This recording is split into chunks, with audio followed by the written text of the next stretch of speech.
Bismillahirrahmanirrahim. Rabbi şrah li sadri və yassir li əmri və hlul uqdatan min lisani yefqahu qavli.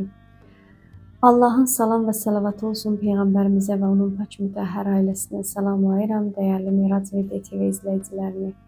Əziz izləyicilər, bu mübarək, müqəddəs günlərdə yenidən sizləri xoş gördük.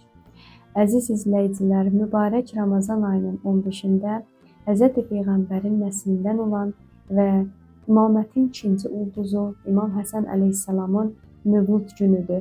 Bu münasibətlə başda İmam Zamana olmaqla bütün dünya müsəlmanlarına təbrik deyirəm.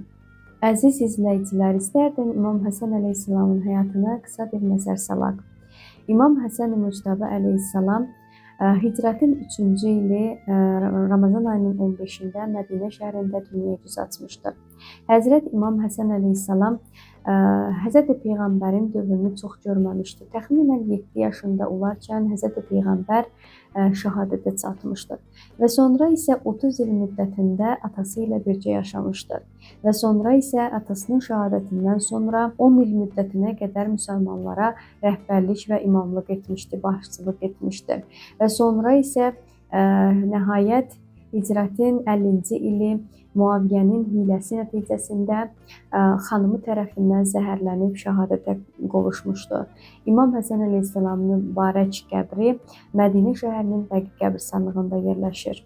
İmam Həsən əleyhissalam bir çox ali dəyərlər və insani fəzilətlərə malik idi. O, alicənab, səxavətli, mətin, vüqarlı və cəmaatın hörmət bəslədiyi şəxsiyyət idi. İmam Həsən əleyhissalamdan ibrətamiz incəliklər qeyd edirlər ki, o cümlədən İmam Həsən əleyhissalam ehtiyaclı olan şəxslərə bəzi vaxtlar külli miqdarda pul bağışlayardı.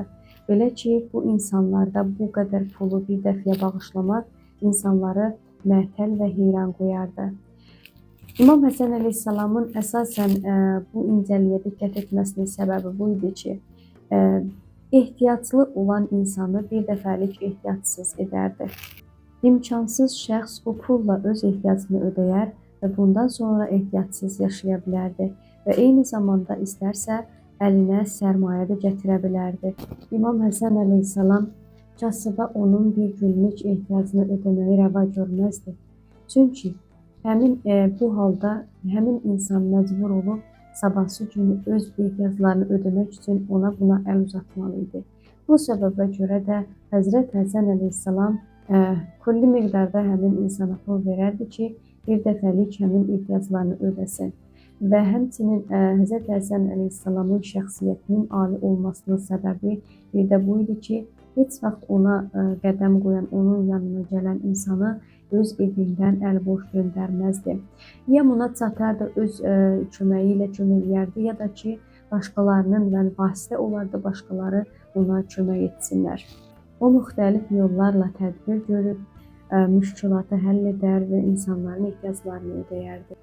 İddialara görə İmam Həsən əleyhissalam insanlar arasında əxlaq və davranış və eyni zamanda siyasət baxımından Həzrəti Peyğəmbərə ən çox bənzəyən şəxsiyyət idi.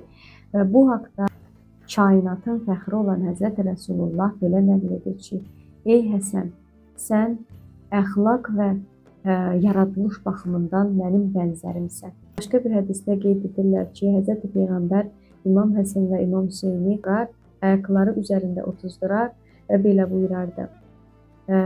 Bunlar mənim qızımın oğullarıdır. Allahım, mən bunları sevirəm, sən də bunları sev və onları sevəni də sev. Həmçinin Peyğəmbərimiz buyurmuşdu ki, Həsən və Hüseyin cənnət cavanlarının ağasıdırlar. Və bu iki oğlum mənim dünyadakı iki gözəl qoxulu gülümdülər. Bəli, əziz izləyicilər, Həzrəti Rəsulullah qeyd edək ki, bu davranışı insanların gözü qarşısında sərgiləyərdi və insanlara tanıdardı. Yavaş-yavaş kiçik vaxtlarından insanların zehnində elə bir imam olaraq onları ümumiyyətlə bir böyük şəxsiyyət kimi formalaşdırardı. Amma çox təəssüf ki, insanlar həmin Peyğəmbərin buyurduğu qədər qiymət vermədilər. Allahdan istəyək ki, ilahi bizə bəsirət ver. Elə bir bəsirət ki, həm görək, həm tanıyaq ilahi. İlahi, səni ant verirəm İmam Həsən əleyhissalama, Əhl-i Beytin kərimi olan böyük imama. Allahım, bizi İmam Həsən əleyhissalamdan, İmam Hüseyn əleyhissalamdan, bütün Əhl-i Beyt və Qur'anla məşhur elə. Bu Qur'an ayında bizləri öz dilində sabit qədəm elə. Ya muqallibəl qulub, səbbit qalbi alə dinik. Vəssalamu aleykum və rəhmətullah və bərəkatuhu.